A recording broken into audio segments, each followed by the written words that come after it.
Study मित्र Bharat YouTube channel पर आपका स्वागत है। तो कार्यपालिका के अंतर्गत राज्यपाल के बाद में आता है मुख्यमंत्री। इसके संदर्भ में है, इनके संदर्भ में हम आज देखेंगे। तो सबसे पहले है, कल हमने देखा था कि कार्यपालिका का जो संवैधानिक प्रमुख है वो राज्यपाल था। कौन था? राज्यपाल। लेकिन वास्तविक प्रधान है वो मुख्यमंत्री कहा जाता है। संविधान का जो संवैधानिक प्रक्रिया के अंतर्गत है वो कार्यपालिका का वास्तविक प्रधान है वो मुख्यमंत्री, और मंत्रिपरिषद जितनी भी शक्तियां राज्यपाल को निहित है संविधान के अंतर्गत उस सबका प्रयोग है वो मुख्यमंत्री और मंत्रिपरिषद करता है। तो इससे पहले हमने देखा था अनुच्छेद 163 के अंतर्गत कि राज्यपाल है वो मुख्यमंत्री, राज्यपाल की सहायता करने के लिए एक मंत्रिपरिषद होगा जिसका प्रमुख मुख्यमंत्री होगा। 163 के अंतर्गत देखा था। आज है अनुच्छेद 164 है कि विधानसभा में सबसे पहले है ये वास्तविक प्रधान होता है। क्या होता है? वास्तविक प्रधान। कार्यपालिका का वास्तविक प्रधान होता है, वास्तविक प्रधान होता है। 164 के अंतर्गत है विधानसभा में बहुमत दल के नेता को राज्यपाल है वह मुख्यमंत्री नियुक्त करता है। तो इसका जो उत्तर मतलब नियुक्त होगा, मनोनीत भी नहीं करता है। इसके अलावा है वे मनोनीत भी नहीं करता है और निर्वाचित भी नहीं करता है। तो इसका नियुक्त होगा। क्या होगा? नियुक्त होगा। 164 के अंतर्गत ये बात की गई है कि मुख्यमंत्री की नियुक्ति है वो राज्यपाल की जाएगी और मंत्रिपरिषद जो अन्य सदस्य है उनकी नियुक्ति भी है वो राज्यपाल के द्वारा मुख्यमंत्री की सलाह के आधार पर की जाएगी। तो ये मुख्य रूप से है 164 के अंतर्गत ये बात आती है, अनुच्छेद है। अब अगला खंड हम देखते हैं। सर्वप्रथम मुख्यमंत्री पद पर है वो 24 जनवरी 1950 को है वो सर्जित किया गया था। मुख्यमंत्री की नियुक्ति होती है न कि निर्वाचित या मनोनीत। मुख्यमंत्री की नियुक्ति होती है न कि निर्वाचित या मनोनीत वगैरह। राज्यपाल मुख्यमंत्री को शपथ दिलाता है, पद और गोपनीयता की शपथ लेते हैं। तो राज्यपाल है वह मुख्यमंत्री को शपथ दिलाता है, पद और गोपनीयता की शपथ दिलाता है। और इसके अंतर्गत है ये होता है 164 के अंतर्गत 164 के अंतर्गत ये प्रावधान है कि जो राज्यपाल है वह पद और गोपनीयता की शपथ दिलाता है।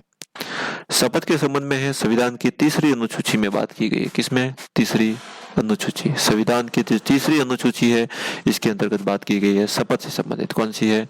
शपथ से संबंधित है। तीसरी अनुसूची में शपथ का जो प्रावधान है वो बताया गया है। मुख्यमंत्री है वह एक तो पद की और गोपनीयता की शपथ लेते हैं। कौन से लेते हैं? पद और गोपनीयता की शपथ लेते हैं। पद और गोपनीयता की शपथ है वो ली जाती है।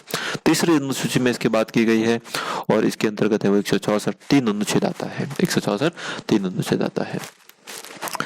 इससे पहले है एक ये भी अनुच्छेद याद इंपॉर्टेंट है कि 164 क्या कहता है। 164 ये कहता है कि मंत्रिपरिषद है वह राज्य की विधानसभा के प्रति है वह सामूहिक रूप से उत्तरदायी होता है। किसके प्रति उत्तरदायी होता है? मंत्रिपरिषद है वह विधानसभा के प्रति है वह उत्तरदायी होता है। क्या होता है? उत्तरदायी होता है, सामूहिक रूप से है वो विधानसभा के प्रति उत्तरदायी होता है। 164 के अंतर्गत है। कार्यकाल की बात करें मुख्यमंत्री के बारे में, अनिश्चित होता है। अनिश्चित इसलिए होता है कि मुख्यमंत्री का कार्यकाल अनिश्चित इसलिए होता है क्योंकि वह जब तक है उनके जो सदस्य है उनका बहुमत है तब तक वो मुख्यमंत्री रह सकता है। इसके बाद में उसको हटना पड़ता है। तो इसलिए है कहा जाता है कि मुख्यमंत्री की जो कार्य अवधि है वो अनिश्चित होती है, फिक्स नहीं होती है। वह निर्भर करती है उनके सदस्यों के द्वारा है, वह उनको कब तक समर्थन दिया गया है उस पर निर्भर करती है। बात करते हैं ये राज्यपाल के प्रसाद पद को धारण करता है। बिल्कुल, राज्यपाल यदि चाहे तो समय से पहले भी इसको है वो हटा सकता है, बर्खास्त कर सकता है। राज्यपाल को ये अधिकार है। राज्यपाल को अधिकार है। समयानुसार लगभग 5 वर्ष होते हैं। वैसे 5 वर्ष ही होते हैं, लेकिन निर्भर करता है, सदस्यों पर निर्भर करता है कि उनका समर्थन कब तक है। विधानसभा में बहुमत होने तक है वो पद पर रहता है। विधानसभा में जब तक बहुमत है वहां तक पद पर रहता है। तो ये है कार्यकाल के संबंधित है, ये बात आती है। अब इसमें एक बात ये भी याद रखनी है कि इसके अंतर्गत 164 जो 4 अनुच्छेद है वो ये कहता है कि यदि कोई व्यक्ति है वो सीएम नियुक्त हो चुका है, राज्यपाल ने है वो इनको नियुक्ति दे दी है, लेकिन वह किसी भी सदन का सदस्य नहीं है, तो उनको 6 माह के भीतर है वो सदन की सदस्यता लेना अनिवार्य है। 6 माह के भीतर है वो सदन की सदस्यता लेना अनिवार्य है। अगला पॉइंट है योग्यता के बारे में। तो मुख्यमंत्री की जो योग्यता है वो क्या होती है? एक तो ये भारत का नागरिक होना चाहिए, मुख्य रूप से योग्यता। आयु की बात करें तो 25 वर्ष, और किसी भी एमएलए का चुनाव लड़ने के लिए भी 25 वर्ष ये उम्मीदवार होता है, क्योंकि मुख्यमंत्री है उनका जो चुनाव है वो एमएलए में से ही होता है, तो ये एमएलए का चुनाव 25 वर्ष। पंचायती राज सदस्यों के बारे में बात करें तो इनका जो आयु होती है वो 21 वर्ष होती है। 21 वर्ष निश्चित होती है। 21 वर्ष के बाद में वो चुनाव लड़ सकते हैं, पंचायती राज से संबंधित और नगर निकाय से संबंधित। लेकिन विधानसभा और सांसद का चुनाव लड़ने के लिए कम से कम 25 वर्ष की उम्र होनी अनिवार्य है।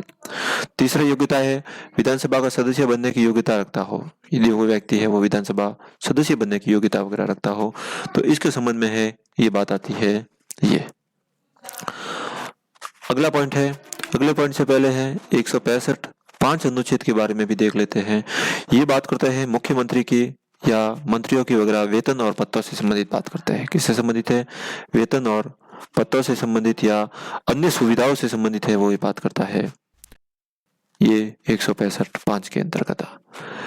यदि हम इसके बारे में है भारतीय संविधान के बारे में देखें तो ये दूसरी अनुसूची में इसके बारे में बात की गई है। कौन सी है? दूसरी अनुसूची। शपथ की है वो तीसरी अनुसूची है। इसी प्रकार से वेतन और उससे संबंधित है वह तीसरी अनुसूची है। इनको जो वेतन है वो भारत की संचय नीति से मिलता है, याद रखा जा सकता है। अगला जो पॉइंट है मुख्यमंत्री के कार्य और उनके जो शक्तियां, मुख्यमंत्री के क्या क्या कार्य है और उनकी क्या क्या शक्तियां है, इनके बारे में है वो इस अगले वाला खंड है वो आ रहा है। मुख्यमंत्री के कार्य और शक्तियों के संबंध में बात करते हैं।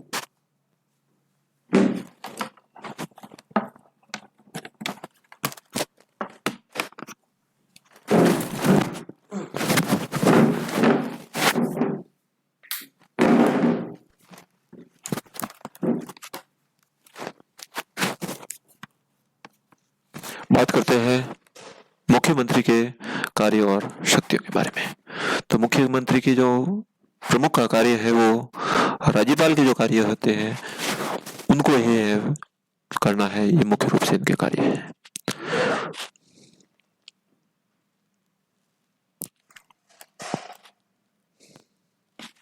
तो इसके अंतर्गत है पहला है मंत्री परिषद के संबंध में क्या क्या कार्य है। मंत्री परिषद के गठन हेतु राज्यपाल को सलाह देना 164 के अंतर्गत है, वह राज्यपाल एवं मुख्यमंत्री की नियुक्ति करता है। तो मंत्री परिषद या मंत्रियों की नियुक्ति भी राज्यपाल के द्वारा की जाती है और इसके संबंध में है वो मुख्यमंत्री राज्यपाल को सलाह देता है। विभागों का बंटवारा है वो मुख्यमंत्री के द्वारा किया जाता है। मंत्री परिषद के सदस्यों के मध्य विभागों का बंटवारा करना है और उन्हें फेरबदल करना, ये मुख्य कार्य है वो मुख्यमंत्री का है। मंत्री परिषद की बैठकों की अध्यक्षता करना है वह मुख्यमंत्री है। एक इसमें यह बात याद रखनी है कि एक तो होता है मंत्रिमंडल में है केवल कैबिनेट मिनिस्टर आते हैं, जबकि मंत्री परिषद में है वह विभिन्न राज्य मंत्री और अन्य मंत्री वगैरह आते हैं। तो मंत्रिमंडल में है वो केवल और केवल कैबिनेट मिनिस्टर आते हैं। भारतीय संविधान की बात करें तो सबसे पहले है वो 352 अनुच्छेद है, इसमें इसके बारे में बात की गई है, मंत्रिमंडल के बारे में है। अगला पॉइंट है मंत्रियों से मतभेद की स्थिति में त्याग पत्र मांग सकते हैं। यदि मंत्री त्याग पत्र न दे तो राज्यपाल से बर्खास्त करने की सलाह दे सकता है। ये तो ये मुख्य कार्य है सीएम का है। किसी भी मंत्री को है वो त्याग पत्र देने के लिए कह सकते हैं और यदि त्याग पत्र नहीं देता है तो राज्यपाल को कह सकते हैं इनके त्याग पत्र लेने के लिए कहा जा सकता है। अगला पॉइंट है मंत्री परिषद को निर्देशित और समन्वय करना और उनका सहयोग करना, मार्गदर्शन करना। मंत्री परिषद के त्याग पत्र पर मंत्री परिषद भंग हो जाती है, अर्थात मंत्री परिषद भंग हो जाए। यदि इंपॉर्टेंट बात यह है कि यदि मुख्यमंत्री है वो त्याग पत्र दे देता है तो पूरी की पूरी मंत्री परिषद भंग हो जाती है। मंत्री परिषद पूरी की पूरी भंग हो जाती है मुख्यमंत्री के द्वारा त्याग पत्र देने पर, लेकिन किसी मंत्री के द्वारा त्याग पत्र देने पर है वो मंत्री परिषद भंग नहीं होती है। ये केवल और केवल मुख्यमंत्री के लिए चीज लागू होती है। अब दूसरा खंड है मंत्रिपरिषद के बारे में है वो इम्पोर्टेंट खंड ये होते हैं, या किसी भी कैबिनेट जो मुद्दा होता है मंत्रिपरिषद का वगैरह, उसका एजेंडा वगैरह निश्चित करने का कार्य भी मुख्यमंत्री के द्वारा किया जाता है। दूसरा पॉइंट है राज्यपाल के संदर्भ में इनको क्या कह सकते हैं। अनुच्छेद 167 के अंतर्गत राज्यपाल का कर्तव्य है कि वो समय समय पर सरकार को गतिविधियों के बारे में है और राज्यपाल को अवगत करवाए। तो ये 167 के राज्यपाल के कर्तव्य के बारे में है कि राज्यपाल का ये कर्तव्य है कि वह सरकार की गतिविधियों के बारे में है वो राज्यपाल के द्वारा मांगे जाने पर उनके बारे में अवगत करवाए। और यदि किसी एजेंडे को मंत्रिपरिषद के मध्य नहीं रखा गया है तो राज्यपाल के कहने पर है मुख्यमंत्री है वो किसी गंभीर प्रकरण को है वो मंत्रिपरिषद के मध्य रखवा सकते हैं। राज्य के सर्वोच्च पदाधिकारियों की नियुक्ति के संबंध को संभाल देना, जैसे कि पहले खंड में कहा हुआ है कि जो विभिन्न पदाधिकारियों की नियुक्ति है वो तो राज्यपाल के द्वारा की जाती है, लेकिन इसके संबंध में है वो सलाह देने का कार्य है वो मुख्यमंत्री और मंत्रिपरिषद करता है। कौन करता है? सीएम करता है और मंत्रिपरिषद करता है। जैसे महाधिवक्ता इनके बारे में है सलाह देता है, आरपीएससी के अध्यक्ष और सदस्यों के बारे में है, लोकायुक्त के बारे में, राज्य निर्वाचन आयोग, राज्य महिला आयोग और राज्य मानवाधिकार आयोग के अध्यक्ष के बारे में है वो करने का कार्य करता है। इसके अलावा राज्य वित्त आयोग के बारे में है और अन्य विभिन्न जो विभागों के आयोगों के अध्यक्ष वगैरह होते हैं, सदस्य होते हैं, इनके संबंध में है वो राज्यपाल को सलाह देने के लिए है वह सलाह देता है ताकि वो राज्यपाल इनकी नियुक्ति कर सके। आगे वाला पॉइंट है मुख्यमंत्री राज्य मंत्रिमंडल के साथ होता है। मुख्यमंत्री राज्य मंत्रिमंडल के साथ इनका जो समन्वय होता है, एक तो ये सदन का नेता होता है, जैसे विधानसभा है तो विधानसभा में है मुख्यमंत्री है वो सदन का नेता होता है। इसके अलावा विधानमंडल का सत्र बुलाने के लिए राज्यपाल को सलाह देता है और सत्र समाप्त करता है। वैसे विधानमंडल को सत्र बुलाने का कार्य या स्थगित करने का सत्रावसान करने का कार्य, आहूत करने का कार्य राज्यपाल का होता है, लेकिन इसके संबंध में है वो मुख्यमंत्री राज्यपाल को वो सलाह देता है और उसके अनुसार ही राज्यपाल कार्य करता है। अगला पॉइंट है वह राज्यपाल को किसी भी समय विधानमंडल को भंग करने के लिए सलाह दे सकता है। किसी भी समय वो विधानमंडल को भंग कर सकने की सलाह दे सकता है। सदन के पटल पर सरकारी नीतियों को रखता है। सदन के पटल पर है, विधानसभा में है या विधान परिषद में है, मुख्यमंत्री है वो सरकारी नीतियों को रखता है। बात करें अन्य शक्तियों के बारे में है तो योजना बोर्ड के अध्यक्ष, जिस प्रकार से केंद्र के अंतर्गत योजना आयोग का अध्यक्ष है वो प्रधानमंत्री होता है, उसी प्रकार से राज्य में नियोजन बोर्ड का जो अध्यक्ष है वो मुख्यमंत्री होता है। अंतर्राज्य परिषद का प्रतिनिधित्व करता है। क्षेत्रीय परिषद की अध्यक्षता के रूप में है जब भूमिका इनके महत्वपूर्ण योगदान होता है। नीति आयोग के शासी परिषद में राज्य का प्रतिनिधित्व करता है। राज्य सरकार का मुख्य प्रवक्ता होता है मुख्यमंत्री। ये इनकी अन्य शक्तियां हैं। इनके मुख्यमंत्री के बारे में है वह अन्य जानकारियों के बारे में हम देखें तो और भी अन्य जानकारियां हैं जिसके बारे में है सबसे इम्पोर्टेंट है कि इनके मंत्रियों की संख्या कितनी हो सकती है। तो मंत्रियों की संख्या है वह अधिक से अधिक 15% हो सकती है। जैसे राजस्थान में कुल 200 सदस्य हैं तो यहाँ पर है अधिकतम मंत्री मुख्यमंत्री सहित सीएम सहित 30 सदस्य हो सकते हैं। पहले ऐसा प्रावधान नहीं था, लेकिन संविधान संशोधन 91वां संविधान संशोधन 2003 के अंतर्गत प्रावधान किया गया। 91वां संविधान संशोधन 2003 के अंतर्गत ये प्रावधान किया गया था कि मंत्रियों की जो संख्या है वो अधिकतम 15 रह सकती है। और बात करें न्यूनतम के बारे में तो 12 सदस्य हो सकते हैं, 12 मंत्री वगैरह हो सकते हैं। ये न्यूनतम सदस्य होते हैं, इसके बारे में भी ध्यान रखा जा सकता है। अगला पॉइंट है तो इस प्रकार से महत्वपूर्ण जानकारी है वह मुख्यमंत्री के बारे में है वो आगे। अगले वाले हम खंड में देखते हैं कि राज्य के अब तक जो मुख्यमंत्री रहे हैं उनके क्या क्या कार्य है, उनका क्या क्या योगदान है, इसके संबंध में है। जैसे ये बदल सकते हैं, समय के साथ बदलते रहते हैं। पहले मुख्यमंत्री के बारे में बात करें तो हीरालाल शास्त्री मनोनीत मुख्यमंत्री थे। 1947 के आसपास है, 1949 में है। 1949 में 30 मार्च 1949 30 मार्च 1950 में है, 49 में है, वह हीरालाल शास्त्री को मनोनीत किया गया था केंद्र सरकार के द्वारा। हीरालाल शास्त्री की बात करें तो इनका जो संबंध है वो था जयपुर से था, जयपुर के जोबनेर से संबंध रखते थे और ये जयपुर प्रजामंडल के भी अध्यक्ष रह चुके थे हीरालाल शास्त्री। इन्होंने वनस्पति विद्यापीठ की स्थापना की थी। इनकी पहले प्रतीक्षा नमो नमः एक गीत है और प्रत्यक्ष जीवन छात्र उनके आत्मकथा है, इसको भी याद रखा जा सकता है। अगला पॉइंट है टीकाराम पालीवाल। राजस्थान के जो पहले निर्वाचित मुख्यमंत्री है वो थे टीकाराम पालीवाल। या इससे पहले एक याद रखा जा सकता है कि हीरालाल शास्त्री के बाद में है वह वेंकट रमन को है वो मुख्यमंत्री नियुक्त किया गया था। ये एक आईसीएस अधिकारी थे जो कि केंद्र सरकार के द्वारा नियुक्त किए गए थे और राजस्थान के बाहर के थे। तो यदि प्रश्न आता है कि पहले मुख्यमंत्री जिनका संबंध राजस्थान से नहीं था तो सी वेंकट रमन थे। सी वेंकट रमन, राजस्थान से संबंध नहीं था। इसके बाद इनके बाद में है जे नारायण व्यास। जे नारायण व्यास को है वो मुख्यमंत्री बनाया गया था। इनका संबंध है वो जोधपुर से था और इनके बारे में इंपॉर्टेंट बात यह है कि इनके समय ही है वो फरवरी 1952 में राजस्थान में पहली बार है वो चुनावों का आयोजन किया गया था। विधानसभा चुनाव 1952 में है विधानसभा चुनाव लड़ा गया था। जे नारायण व्यास की अध्यक्षता में लड़ा गया था। अब इनके बाद में है वह जब विधानसभा चुनाव हुए थे तो नई सरकार का जो गठन हुआ था इसके अंतर्गत पहले निर्वाचित मुख्यमंत्री वो टीकाराम पालीवाल बने थे। अब इसका कारण ये था कि जे नारायण व्यास है वो दो जगह से उन्होंने चुनाव लड़ा था लेकिन दोनों ही जगह से वो चुनाव हार गए थे, तो जिनके कारण टीकाराम पालीवाल है वो राज्य के पहले निर्वाचित मुख्यमंत्री है। बात करें इनके बारे में तो इनका संबंध है वो दौसा से था और भूमि सुधारों के जो क्रांतिकारी कहे जाते हैं टीकाराम पालीवाल। अगले मुख्यमंत्री थे जे नारायण व्यास। 1900 अक्टूबर के आसपास है 1952 में है वह जे नारायण व्यास है किशनगढ़ उपचुनाव से है वो चुनाव जीत कर है वो मुख्यमंत्री बने। जय नारायण व्यास के बारे में इंपॉर्टेंट बात यह है कि राजस्थान के पहले निर्वाचित और मनोनीत दोनों मुख्यमंत्री रहे थे जय नारायण व्यास। जय नारायण व्यास का जो कार्यकाल है वो 1952 से लगाकर 1954 तक रहा था। 2 वर्ष तक इनके मुख्यमंत्री रहे थे। 54 में है वो मुख्यमंत्री बने थे मोहनलाल सुखाड़िया। नाथद्वारा से इनका संबंध था, उदयपुर से संबंध था, नाथद्वारा से था मोहनलाल सुखाड़िया का संबंध।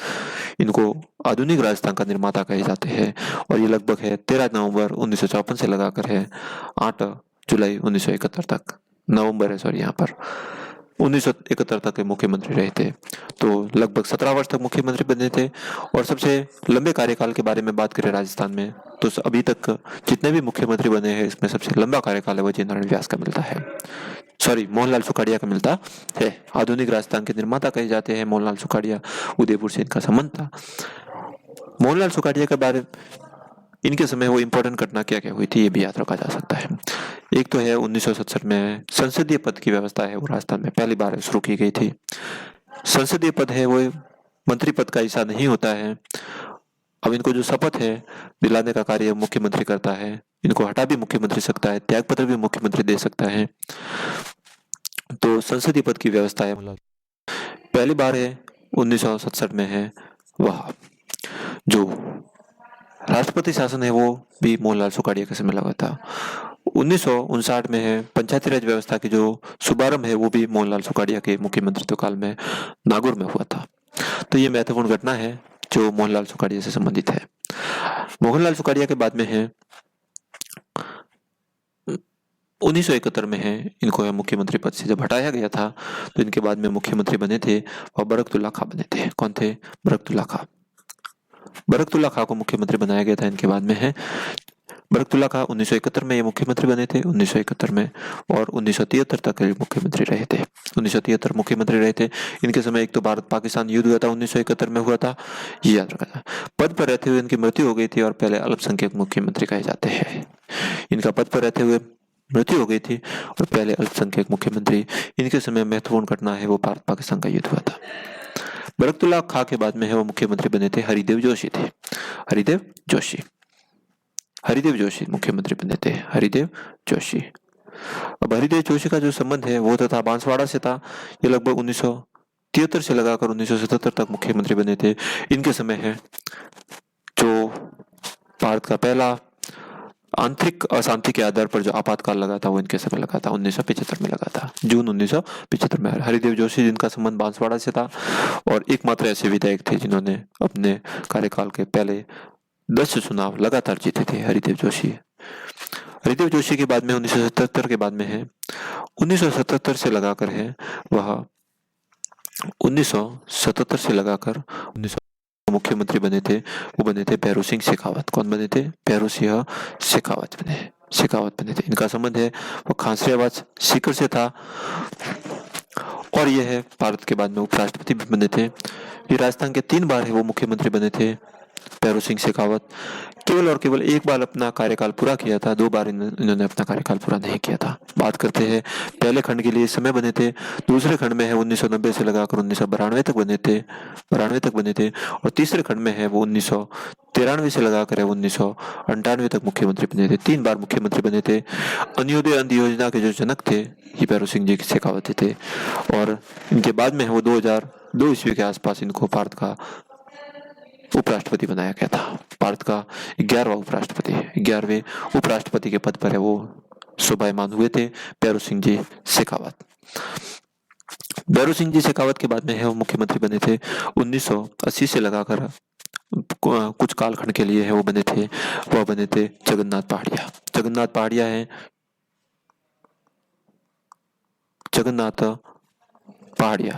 पहाड़िया है वो एससी कोटे के पहले मुख्यमंत्री बने थे, एससी सीएम थे जगन्नाथ पहाड़िया।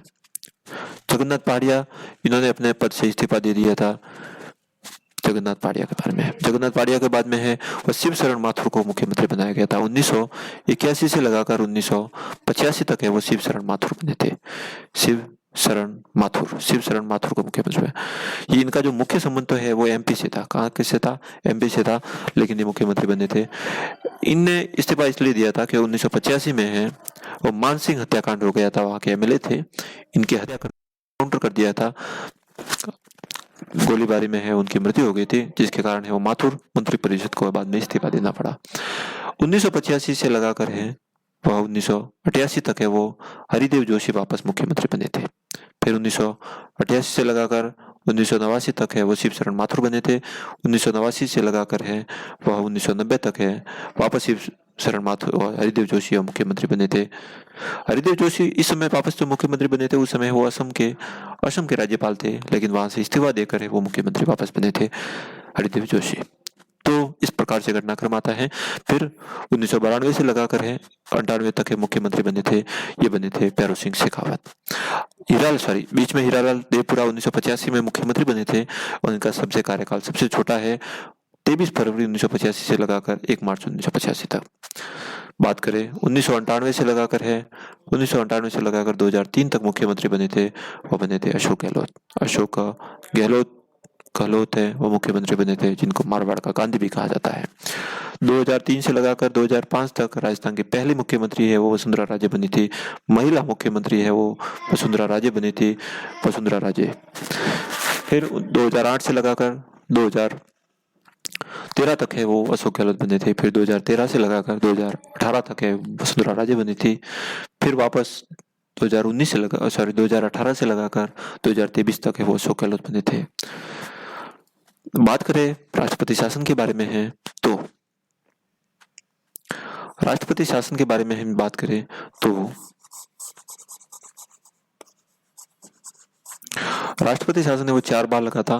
पहली बार है वो 1967 में लगा था, जिनमें सबसे छोटा कार्यकाल था और इनके समय संपूर्णानंद जी के समय लगा था। इसके में मुख्यमंत्री है वो थे मोहनलाल सुखाड़िया मुख्यमंत्री बने थे। पहला जो राष्ट्रपति शासन लगा था इनके समय मुख्यमंत्री थे मोहनलाल सुखाड़िया थे। दूसरी बार राष्ट्रपति शासन 29 अगस्त 1973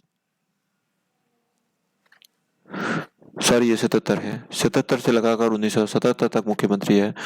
इनके इसमें वेदपाल त्यागी थे राज्यपाल और मुख्यमंत्री के बारे में हरिदेव जोशी थे। तीसरी बार राष्ट्रपति शासन 1980 में लगा था और इनके इसमें रघुकुल तिलक है वो राज्यपाल थे और मुख्यमंत्री है वो भैरों सिंह शेखावत थे। पहली बार है वह समय से पूर्व है चुनाव करवाए गए थे, समय से पूर्व विधानसभा भंग की गई थी। चौथी बार राष्ट्रपति शासन है वो दिसंबर 1992 से दिसंबर 1993 तक लगा था। सबसे लंबा इनका कार्यकाल था। और बात करें तो इनके समय भी भैरू सिंह शेखावत ही थे। राज्यपाल के बारे में बात करें तो चैत्रा रेड्डी, और जब ये खत्म हुआ था उस समय बलीराम भगत है वो राज्यपाल थे। अगला पॉइंट आता है,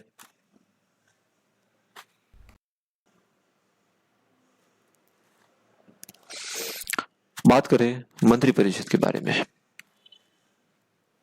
मंत्रिपरिषद के बारे में बात करें तो मंत्रिपरिषद है वो मुख्यमंत्री, कैबिनेट मंत्री, राज्य मंत्री और उप मुख्य होता है। राज्य मंत्री है वो दो प्रकार के होते हैं, स्वतंत्र प्रभाग और अधीनस्थ। यदि कोई छोटा विभाग होता है तो उनके लिए स्वतंत्र प्रभार होता है, नहीं तो ये कैबिनेट मिनिस्टर होते हैं। मंत्रिमंडल में है वो केवल और केवल कैबिनेट मिनिस्टर आते हैं, कैबिनेट मिनिस्टर आते हैं मंत्रिमंडल में।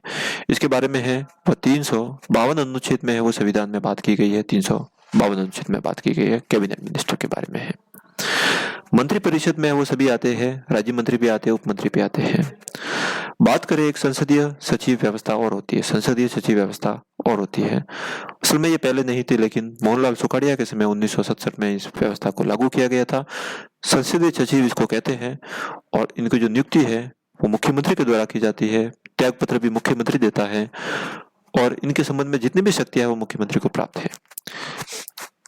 तो इस प्रकार से ये महत्वपूर्ण बात आती है, वो आती है मंत्रिमंडल के बारे में, कैबिनेट मंत्रियों।